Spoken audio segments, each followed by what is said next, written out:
বিশ্বকাপের শিরোপা হাতছাড়া হয়েছে, কিন্তু দেশের মানুষের হৃদয় জয় করে নিয়েছে লিওনেল মেসির আর্জেন্টিনা।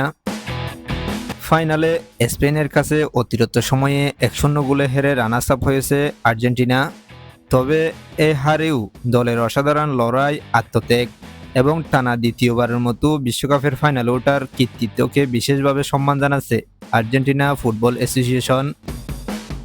এএফ এর সভাপতি ক্লাদিও তাপিয়া ঘোষণা দিয়েছেন, দেশের সব ফুটবল স্টেডিয়ামে জাতীয় দলের সম্মানে 1 মিনিট করতালি দেওয়া হবে।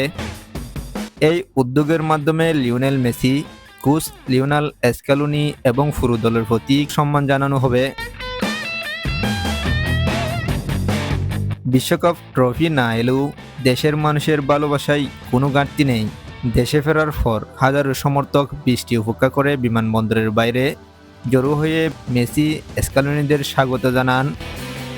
শিরোপা না পেলেও আর্জেন্টিনা জাতীয় দল প্রমাণ করেছে, কখনো কখনো ট্রফির চেয়েও বড় হয় মানুষের ভালোবাসা ও সম্মান। আপনাদের কি মনে হয়, বিশ্বকাপ না জিতেও আর্জেন্টিনা দলের জন্য এই সম্মান কি প্রাপ্য? অবশ্যই কমেন্টস করে জানাবেন।